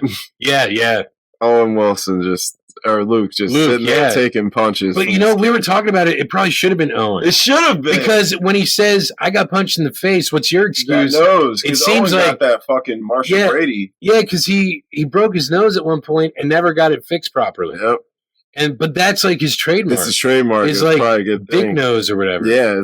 I hate to say it that way, but you know what I mean. Shape. Yeah. I said when Bloom tells Max Cross isn't right for him. Yeah. And when he blocks shot. Oh my god. And he jumps over the fence and falls. I was like, Bloom is fucking great. Yeah. I was like, oh my god. When Dirk spits on Bloom's car. Oh my god, yeah. When the kids throw rocks at Max. Oh yeah, because when going back to Dirk, because isn't he Bloom like Dirk? Yep. Because he knows Dirk, they're buddies, and it's like Dirk, what? And he's like, "You a fucking shady motherfucker, bro." Yeah, he's pissed off. That's what like Dirk's a way better friend than anyone else in the fucking movie. Yeah, Dirk gets it. Yeah, for a kid, he's really a ride or die. He's a rider. That's what I'm saying. Yeah. When the kids throw rocks at Max, hilarious. When Max gets knocked out by Magnus. Oh yeah. He's like, "We got him, Dirk. We got him." And they just leave him there. They just left his dad. He blacks his shit up. Yeah. When Max's dad cuts Bloom's hair. That is a great scene. It's tender. It's one of my favorite scenes. It's a very tender scene because do you want to keep the mustache? And he just shakes his head. It's like, wow, like. It's because that's an intimate thing when you have a barber shaves you. They touch you, and that's trust. That's trust. Yeah. You got it, and that's why when people find a good barber, ask any black dude. Like they'll fucking stay with that dude as long as possible. Yeah, they ain't jumping around. If you like one, you stay with that one. Yeah. And I had the final play. Yes, because it ties everything together. Yeah. And it's great. Yeah. It is. It's good. They stage it so well. Wes, that's where you see Wes's style a lot coming soon. Yeah, in the play scenes. Yeah, it's almost like this is what you can expect from me in the future. But way more detailed and meticulous.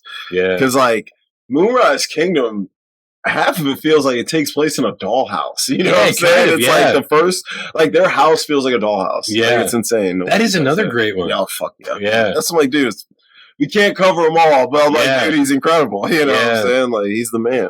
Believe it or not, when I went to see Moonrise Kingdom back in like 2012, I think it came out that summer. Yep. That's where I first saw the trailer for Perks of Being a Wallflower. Was during that film. Fucking fire ass. That'd be a great double feature for like coming of age double feature night. Yeah. Oh, love both of those. The final play it's absolutely great, and I just like that the movie does end with everyone doing what they should be and moving forward. Nobody's fucking sad. Yeah, no one's stuck in the past anymore because Miss Cross was stuck in the past. Yes, she was. Bloom was kind of stuck in the past because his wife was moving forward, but he wasn't staying in that shitty marriage. Sure was. So, and like Max was stuck, like, I need to hold on to these, like, I need to hold on to Rushmore because if I let it go, who am I? I got nothing. But he finally decides to let everything go and move forward. Yep. You're right. That is how. Wow. Put a bow on it, man. Yeah, damn. Best characters. I have 3. Okay. Bloom, Dirk, Magnus. Those are my. I'm not arguing because then your worst would be like Max Miss Cross, and probably Guggenheim or something. No, I didn't even put Guggenheim in. He's whatever. Yeah. But Max and Cross is my worst. Wow. I could see that though. No, I can't see it. Miss Cross, I respect her for her being mature about everything and really trying to put distance between her and Max once she feels. But she let him get to that point to begin with. She did let him, but at first it wasn't as bad. He kind of just after the play, he really overstepped boundaries, and pretty much from there on, after that dinner party, she was like, "Yo, kind of trying to fucking." But everyone's throwing her back at him. Yeah, that's true. Bloom being the bridge and all that. So yeah, but she's fucking whack. Like, she's just whack, bro. She's just is she whack or is she wiggity whack? It's the 90s, so she's definitely wiggity whack, bro. She's crisscrossed. Yeah. She's Mrs. Crisscross. That explains when they were painting, her shirt was backwards. Yep. There you go. Wearing her clothes backwards, everything. Yeah, the Mac Dad will make you. Yep. With chump. She was wiggity whack. That was my shit as a kid, bro. Really? Hell yeah, yo. Wow. Oh, yeah. Jump. That was my shit, bro. That make beat, you. Yo, you know what? I'm going skating later. I'm putting that all on, bro. That beat was hard as shit, bro. But anyway, yeah. I love, obviously, to me, Bloom makes this movie. Yeah, you're right. I think he is the heart and soul of this film. without him, this movie doesn't work. It's not as good. But it's well acted by everyone involved. I can't sit here and not give Jason Schwartzman his credit because he is very, very good in this. And I love him, bro. Yeah. Like now he's the man. I love him in Asteroid City. I love him in Darjeeling. I love him as Spot voicing damn Spider-Man. Oh yeah. Like I like everything he's done. He was good in Marie Antoinette. Oh yeah, I love me some Sophia Coppola. Oh, Kirsten Dunst. Kirsten Dunst and Sophia. Yeah. Damn, that tree is real. That Coppola tree is real. Yeah. Damn. It is. Man, why weren't we born in that tree? Well, that's a good question. Yeah. Bullshit. We would have made shit just as good as them. Yeah, probably, yeah. Even better. But we would have been trained from an early age to be able to do it. Because you'd have the guy who made The Godfather, like to look up to and to see. And obviously, he did other things after that. Dude, but like one of his, probably my new favorite Coppola movie, Francis Coppola movie, that everyone fucking hates, One from the Heart. I think it's a 5 out of 5, 10 out of 10. Wow. But everyone thinks it was poop. I'm like, watch that shit 2024, you will look at it different. It's incredible. But I'm also biased because I love Vegas movies and but I don't like musicals, and it's a musical, and I love it. So whatever. Anywho, you gotta. I don't know. Well, whenever we do Grease 2, because that's a musical. Yes, it is. Yeah. So, anyway. Yes, that is a musical. So yeah. So who do you have for best? Best, I was honestly thinking like Schwartzman and Murray. Those are your best. Yeah. And if it's just performances in the film, I think, like I was saying about like the direction and the writing we were talking about before, but also there's something about the way the music is so perfect for every scene, whether it's the 60s stuff or the score. Like I have to just keep giving a shout out to the music. That's good. Just because without it, it wouldn't have the same impact. Like even the very beginning when it starts up, I'm thinking about it right now. Like when it shows like the painting of Bloom's family, and then the curtain opens up and it says Rushmore, and it's like the music that's playing. It kind of sets you. It sounds like medieval. It does. It does. It absolutely does. Yeah, you almost feel like it's like a Renaissance fair. Renaissance. Yo, that's very, yes. It is. It has that classical weird feel to it. That means we can dress up like kids from Rushmore this year to the Ren Fair. Could we? We could. We just look like fucking Hogwarts kids. Yeah, we would. You're right. Like, they're Harry Potter guys. Yeah. You have to really have something that says this is Rushmore on it. Yeah. You have to get the R or something. Do the beret. Yeah. Hermione was wearing berets. Oh, was she? Damn it, man. They'd be like, he just wants to. Now he's a transgender. Yeah. So, all right, nitpicks. We already talked about yours, which I think is mine too. Yeah, because I said it out loud. I was like, why would the fuck would she check it out then? Yeah, because she gave it to him. Yeah, I'm like, that doesn't make any damn sense. Yeah, none whatsoever. Whatever. And that's really my only nitpick because everything about that it, I think, was simply an easy change. That wasn't like we have to rewrite the whole movie. No, not at all. Yeah, could have literally just wrote it that she didn't donate it. Or whatever. Or he saw her signature in it and went and found her. In the front of it, it says property of Edward Appleby. So the weird thing is, like, she went back to her maiden name. Yeah, that's another weird thing. That's also like weird. Her last name should have been Appleby because he only died like a year or two before. Yeah, and it's not like y'all divorced. Like, you should keep it. You loved him, honor him for. And you're only there. I should get married again. And one plot point I forgot to point out: she's only teaching there because that's where he went to school. Yeah. So she's only there, and she's staying in his old room. It's all to get closer to him, really. Yeah, to honor him and to because she's not over her fucking name. Weird. Yeah, agreed. All right, recast and couch. All right, I had 3. How many did you have? Believe it or not, you had 5, didn't you? 1, 2, 3, 4, 5. I did 6. Jesus Christ! No, it's only because I said for Guggenheim, I figured Brian Cox could still do it. Because he's only in it a little bit. Or I would maybe get like Bryan Cranston or something.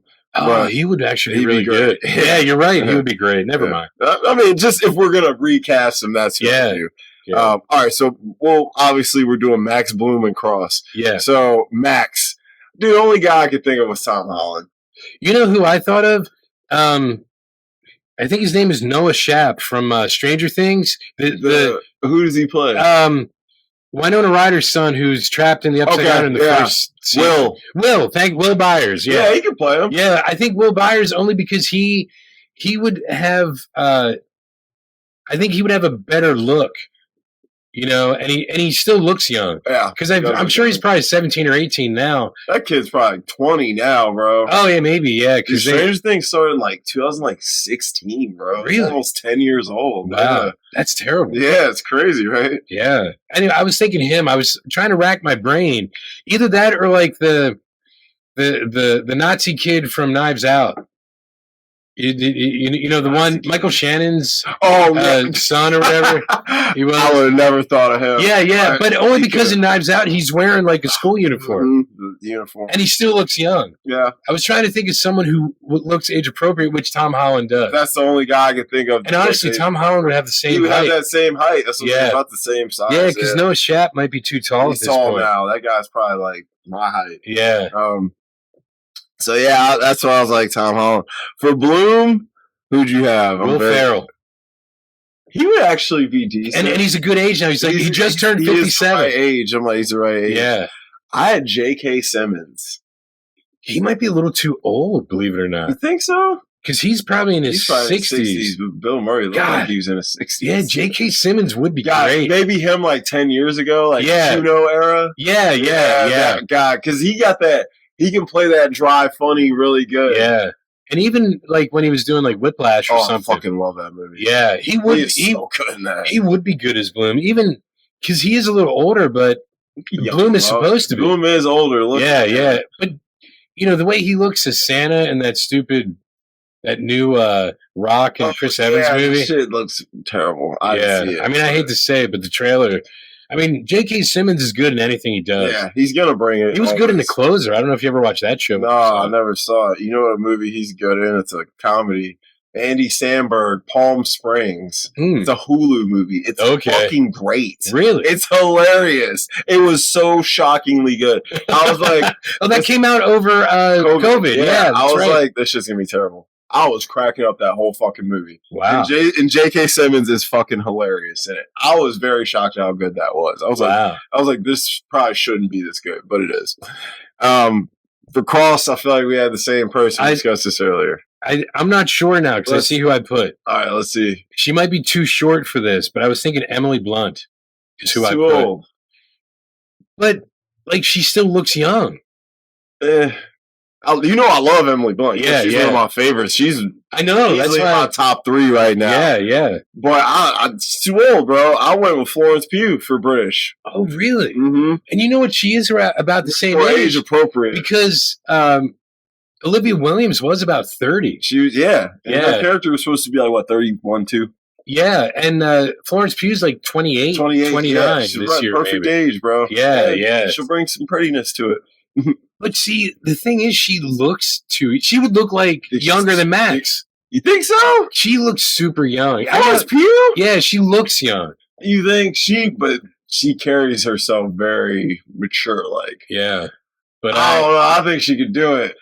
God, I'm not sure. She's age appropriate, though. She is age appropriate, but her look, she looks so young.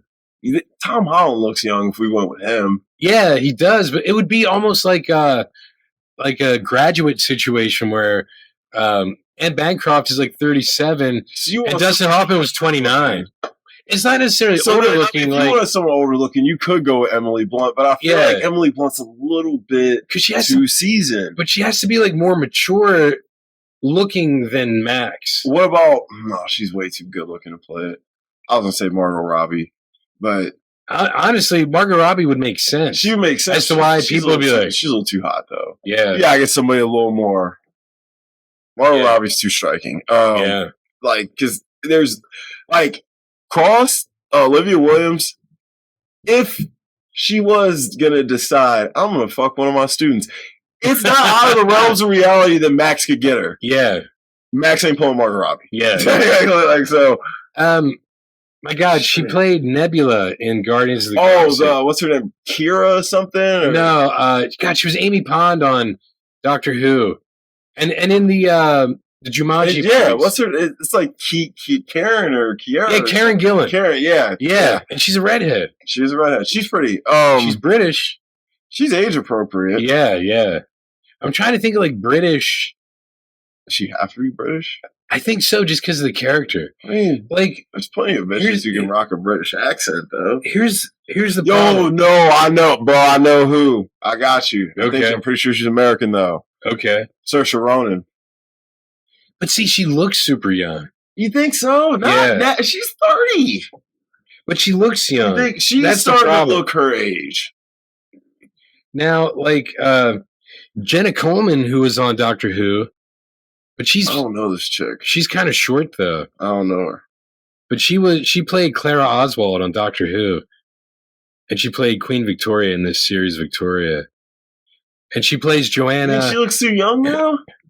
Not there. That's what I'm saying. She's Not there. Her age is starting to catch up. And you know what? Yeah, she's worked with Wes in Grand Budapest. Yep, they've already worked, bro. Yeah. Okay, that could work. Fantastic actress. Well, fine, that could work. She's already a legend. I fucking love her. Like, fine, that could work. My top 3 right now, ladies: Saoirse Ronan, Cate Blanchett, and Emily Blunt. See, I thought you would have picked Cate Blanchett, even though she's older. Old. But she doesn't look old. She's older than Bloom was in that movie.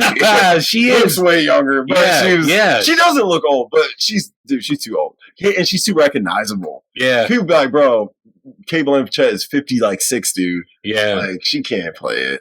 I love her though. She's already been in a movie where she fucks a student though. Oh, okay. Notes on a Scandal. Her and Judi Dench. Ah, great film. You should watch that. Judi Dench is a great actress. Oh, she's incredible. Yeah. I mean, come on. James Bond, man. She was in A Study in Terror in 1965. A Study in old. Terror is a film about Sherlock Holmes dealing with Jack the Ripper. And I believe Judi Dench plays, I don't want to say a prostitute, but it's a young Judi Dench. She plays someone that that I think Holmes interrogates about the Jack the Ripper stuff. So she's super young in it. Yeah, that's funny. I mean, 65, she would have been young, but All right. So I also had Bert, because I think Bert is an important character. I just put, believe it or not, because of his age now, I think Ben Stiller would be good playing the dad. That'd be great. And, I'd love to see him back in a West movie. Yeah. Yeah, because he's got the gray and shit now. Yeah. Huh? Yeah. Actually, I love the glasses on him, and I think he'd be a good. That works. Yeah. That works great. And if we are going to go with Ben Stiller, we should just go ahead and go with Will Ferrell, too, for Bloom. Just bring that Zoolander back. Bring all that back. Look, Bloom would be get Ferrell for Bloom, Stiller for Burt, get Saoirse Ronan for Cross. Yeah. I think that would all work. Yeah. And Tom Holland for Max. You know what? That would work. I think Tom Holland would have to do you want to get Chalamet for a Wesley reunion? I was thinking about. He's worked with Wes. I was thinking about Chalamet, but would he be too tall? He's tall as shit. He's 5'10". Yeah. So I think Tom Holland would be better if he could get Chalamet's physique. His physique and his kind of just pizzazz. Because Chalamet's got that thing to him. So. He needs Chalamet's riz. Yeah. To coin a phrase. But Tom Holland's face. His face and his height. Yeah. All right, yeah. So who else did you have on it? Oh, just Guggenheim. But you said Bryan Cranston would be perfect. Yeah, Bryan Cranston. That's a great cast. He's worked with Wes. Yeah. So, boom, everybody's pretty much worked with Wes except Tom, but that works. And Will Ferrell hasn't. Yeah, I guess he hasn't. No, but I think I'm sure they know each other, though. And Will Ferrell's been doing more serious he's been stuff. He's doing indies and more serious shit. He's even guest starring in this new season of The Boys. Oh, that's awesome! Believe it or not, I'll give you just a little spoiler. That's not it's not really a spoiler. Because they're always doing movies and stuff. Mm-hmm. There's a movie called Training A Train. So he's the white coach who trains A Train. Yeah, John Candy type. Yeah, or it's sort of what's that stupid movie with Sandra Bullock? The Blind Side. The Blind Side, yeah. It's their version of The Blind Side. So he's the white savior. That's fucking hilarious, bro. In the movie within the show. That's hilarious. So it's not a spoiler for the show. It's just something in the background that happens. But Sandra Bullock looks so good in Blind Side. It's not even funny. She looks so damn. But that movie is terrible. I mean, it hasn't aged well. It has not aged well. Ever since I read the Bible at Catholic school, I've hated white savior stories. Believe it or not. It sounds terrible. No, it's all good. All right, we're almost done here. Unanswerable questions. Honestly, like I only have one. what now? Well, but I have one. Okay. Does Cross hook up with either Max or Bloom in the later on? Yeah, well, yeah, because like what now? Because of that moment that I was talking about earlier, like there was almost a spark of something, and she's probably like, all right, 2.5 years. Yeah. I was like, we don't know when his birthday. Yeah, I'm like, does she eventually like take that leap? Yeah. Prop you want from the movie? I said Bloom's Bentley. I don't know. There's no brakes. I'll fix those. I want Mr. Little Jean's rake. Or the beret, or like beret, or like a Rushmore uniform. Yeah, Rushmore uniform. That would be a uniform would be lit. Yeah. I mean, the props from a Wes movie would be great. Like we'll definitely have some fun with the other ones on that one. Honestly, I'd like the family portrait of the Bloom family because I think it was done by his brother Eric Chase Anderson. Yeah, because usually like all the stuff in Tenenbaums was done by him. Oh, that's awesome. Let's see. I like how he's employing his brother too. And like he did, the Criterion Collection cover for covers. Rushmore, Tenenbaums. And did you grab Budapest? No, he didn't. Although that's a great cover. Yeah, that's a good cover. Did he do Bottle Rocket? Life Aquatic. Did he do Darjeeling Limited? Okay. He did not do Bottle Rocket or Mr. Fox. Okay. I don't think he did Isle of Dogs either. Okay. But like the person who did Bottle Rocket cover for the Criterion cover. Fly Mordecai. Yep. Yeah. I love that. Yeah, he did that one. But little, it reminds me of like a Shel Silverstein book. Yeah, yeah. And even the art in the for the chapters of the book in the movie and on the walls, was that Richie who did the art? Yeah. Yeah, that's all Eric Chase Anderson. That's dope. Oh, that book I showed you, the Chuck Dugan. Yeah, Chuck Dugan is I like his style. It's simple and funny. And he's the architect in Rushmore who's going to do the aquarium. That's Eric Chase Anderson. I didn't even know that. Yeah, yeah. A little cameo. That's him, yeah. A little cameo. So yeah. So let's grade it. Honestly, my grade is going to be higher than yours. Oh, it is, but not as much as you think. I'm giving it honestly like a 95, like an A. Okay. Not an A plus, but I still give it a solid A. Unlike Max's grades. Yeah, solid. Those were Fs. Yeah. I'm going to give this one a 84%. That's higher than I thought. Yeah, that's what I'm saying. I was like, as low as you think, because like I said, I appreciate a lot of stuff about this movie. I thought it's not a bad movie. I don't hate it. It just frustrates me. I honestly thought you would have put it on sudden death academic probation. No, because of the grade you would give. No, it's not. Dude. It's like this is definitely if somebody was like, I want to make movies. That's Rushmore's movie you need to watch. And I think honestly, it's as close. I was telling you this also. It's as close to like The Catcher in the Rye as you're going to get, since Salinger had a bad experience with Hollywood, so he wouldn't sell any of his stuff after the one story, Uncle Wiggily in Connecticut, was made into a film with Dana Andrews back in like 49. I was like, that's got to be a minute ago. And yeah, it was a long time ago. And I forget, it's some Love Something is the name of it. I'll look it up for next week because Tenenbaums reminds me of Salinger's Glass Family stories. So I'll be talking about Salinger again.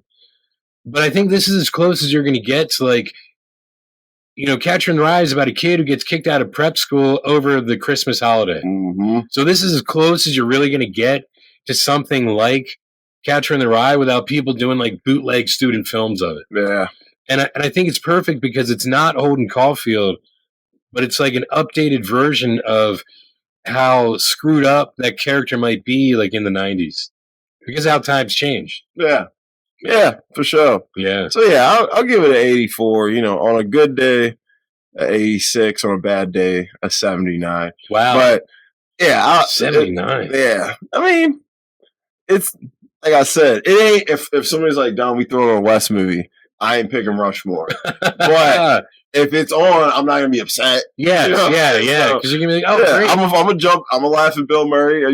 So all that's going to happen. So because this was the birth of his second career. Yeah, it was. This was his, the Wes shit. He was Wes's boy. And then Lost in Translation. Yeah. Oh, man, that kind of blew him up. I never thought about it, but he probably met Sophia. I mean, he may have known her before, but because of Jason. That helped. I'm sure that helped. helped. Knowing Jason Schwartzman probably did. He was like, hey, let me introduce you to my man Bloom. Yeah. And she's probably like, great, you'd be perfect for this after seeing you as Bloom. Yeah, she's like, bro, He's like, Scarlett Johansson? All right. Yeah. Yeah, especially after Ghost World. Yeah, he was like, dude, I love Ghost World. Ghost World and what? Perfect Score. He would have been good in Ghost World too. Instead of Buscemi? Buscemi, yeah. Yeah. Yes, he would have been good. But Buscemi was great. Don't get me wrong there. And look, Thora Birch, she should have had a bigger way bigger career. After she American Beauty, American Beauty, and Ghost World. I'm like, she was great. She was cute. You know what I mean? She had. You would have thought she would have got way more of those like fun, edgy type roles. Yeah. Like I did like her. And look, American Beauty, man, classic. Yeah, classic. That's the Spacey show though. Let's keep it real. Well, yeah. I mean, it's probably. It's one of his best roles. It might be his best. Like, it's honestly, one of his best roles. Because I love that and Usual Suspects. Oh yeah, well that's what Seven rocketed him into the stratosphere. Even though Seven's a small role, my God, he impact fast. Yeah. And LA Confidential, he's getting that too. Yeah, he's just good, bro. Like, but see, LA Confidential was after Seven. That was after Seven. Yeah, and after Usual Suspects. It was after Usual Suspects. But look, we get your guy from Priscilla, Queen of the Desert. Oh my God, Guy Pearce, and LA coming out heavy in LA Confidential, dude. And Russell Crowe, Russell Crowe, coming out heavyweight, swinging and fucking. He is probably my favorite character in that movie. He is not James Cromwell. He's a fucking dick coming out of Babe. He's in except Babe. Babe is the only movie he's not a dick in, bro. Wow, he's a dick in everything. He's such a dick in LA Confidential. Yeah, he is. He's a dick in The Longest Yard remake. He's a dick in everything he's in. But he's a good actor. Yeah, he is. I love him in Babe. I'm like, how do I love you in a children's pig movie, but I hate you in this cop movie? Makes sense. But all right, guys. Yeah. So next week, Royal Tenenbaums 2001, Wes Anderson. I'm Dom. I'm Jamie. And this is the Cutting Room Floor.